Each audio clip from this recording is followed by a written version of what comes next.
Tatlong sali mo na ho ito. Yung una at pangalawa mong nakausap, hindi pumasa. O ikaw ang hindi pumasa sa kanila. Hindi pumasa sa akin, sir. Hindi pumasa sa'yo.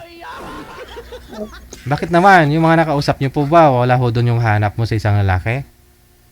Wala, sir eh. Kasi naman puro ano naman. Ano po ba yung ano bang katangian? Ano pang hinahanap mo sa isang lalaki? Malaki. Formal siya magsalita at saka yung may trabaho, ganun. May trabaho. Yung mga nakausap niyo po dito, walang trabaho? Meron, sir, kaso lang mga ano pa, maliliit pa yung mga anak. Hindi kasama ho yun dapat. Yung mga anak nila tapos na, no?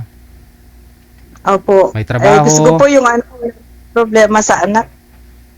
Yung may trabaho, tapos seryoso, tapos malaki na yung anak. Opo. Ilang taon na po kayo, ma'am? 44 po. 44, isa na lang, sasabog na.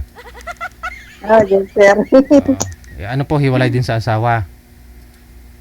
Sir, matagal na, sir. 14 years na. Tagal na. Yung bunso mong anak, ilang taon na po ngayon? Magpo-14 na siya, sir.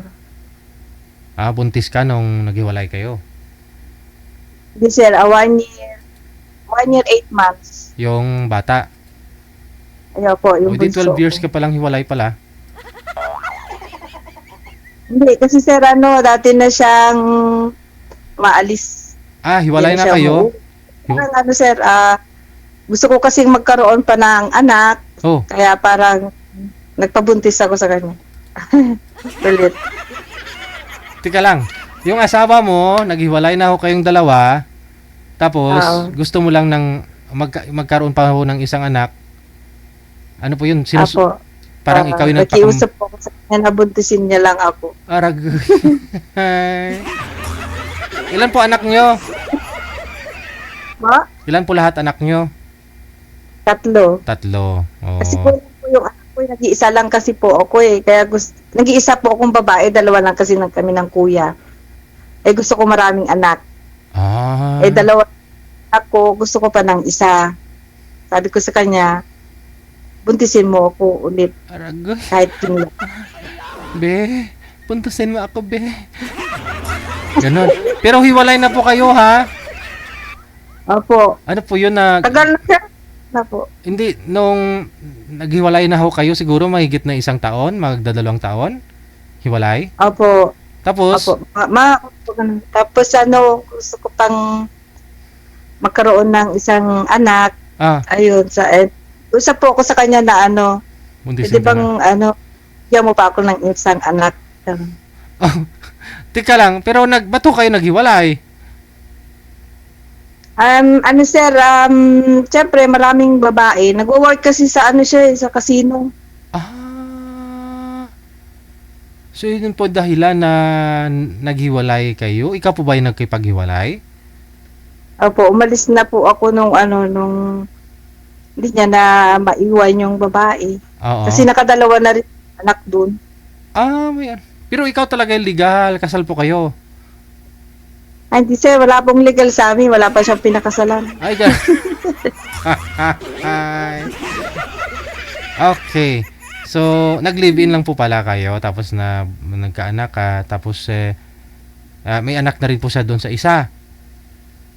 Apo, mas bata yung yung ngayon kinakasama niya. Kasi doon po kami nagkita sa casino. Dati rin po kasi ako doon. So umalis po kayo nung nabuntis ka? Hindi po, nagsama muna kami. Nakadalawa kaming anak. Tapos nagkaroon siya ng babae. Tapos yung pangalawang anak namin may kasabay niya yung babae. Nabuntis din. Nagawa niya po yun habang magkasama kayo sa trabaho doon?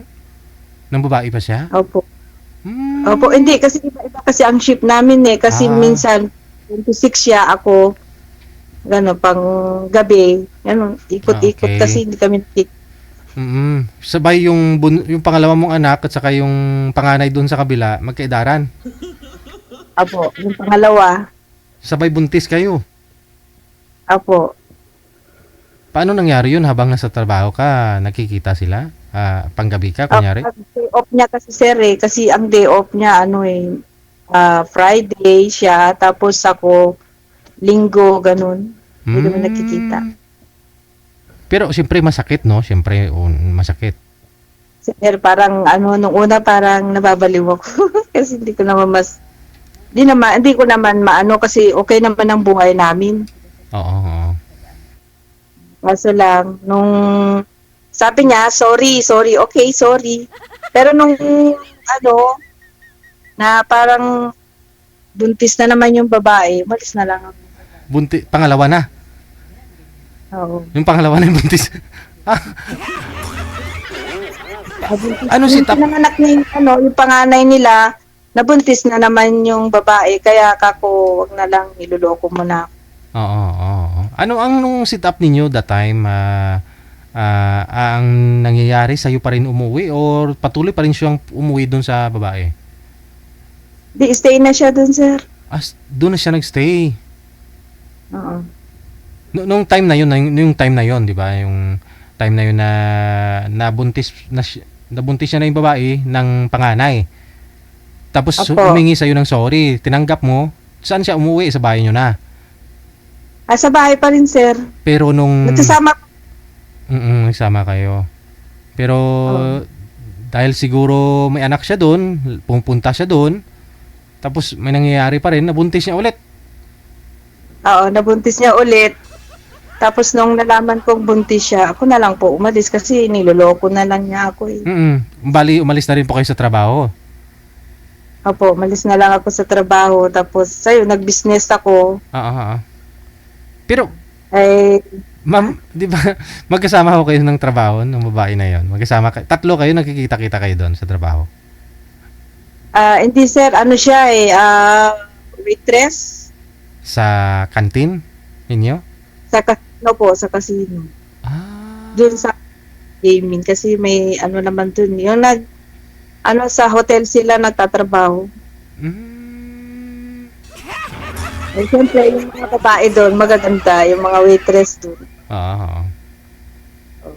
Sa, mga babae kasi doon, dapat mga waitress doon, magaganda, sexy. Mga natakam-takam na. Okay. So, umalis ka na. Nung umalis ka, dala-dala mo yung dalawa niyong anak. Opo. Bali po, nung bakasyon, grade 3 pa lang yung yung panganay ko. Sabi ko, muna ako sa amin. Hindi na ako bumalik sa kanya. Nagnegosyo ka na lang. Opo. Tapos nagsama na sila ng babae.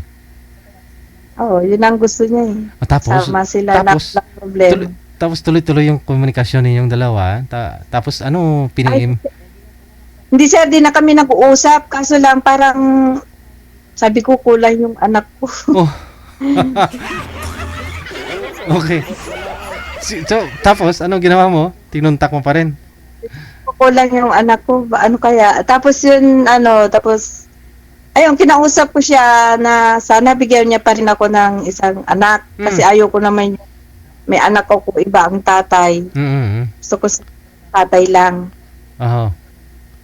Ay, sabi niya, sure ka ba? Sabi niya sa akin. Gusto din niya.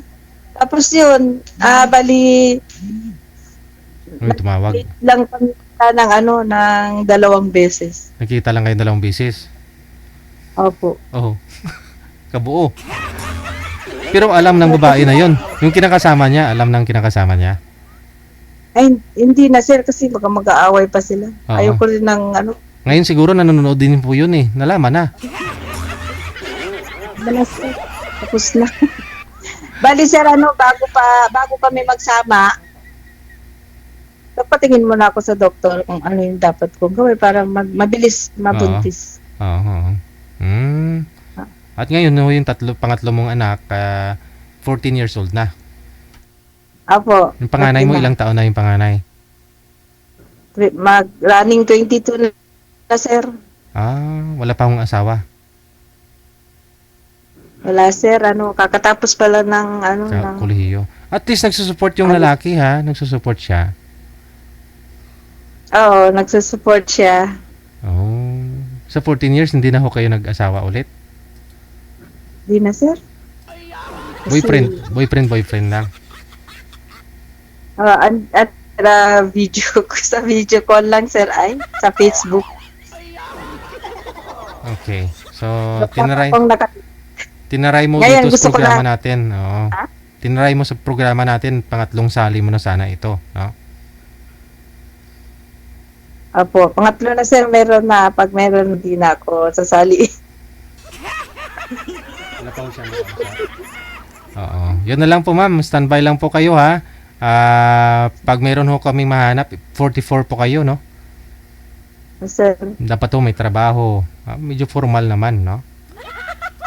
huwag naman yun, sir. Mga binibigay mo naman, sir, parang planning. Sorry. Praning. Bakit to? Ano ginawa nila sa'yo na hindi mo nagustuhan? Kung ano-ano yung mga sinasabi. Ah, Wala naman importante. ay. Okay, sige. Hanap ako kami, ma'am, ha? Sige, sir. Thank you, sir. Thank you. May mga babae talagang ganun, no? Sabagay. Kaya nga sa akin, ginawa kong 3, no? Kasi ang hirap pag dalawa lang yung anak mo, eh. Walang nagre-referee pag mag-aaway.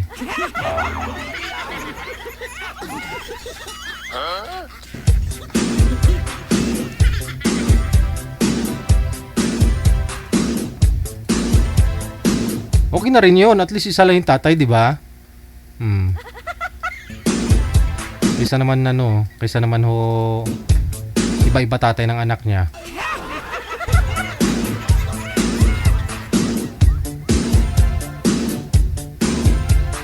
Oras natin, 29 minutes after 2 na ng hapon dito sa Pilipinas.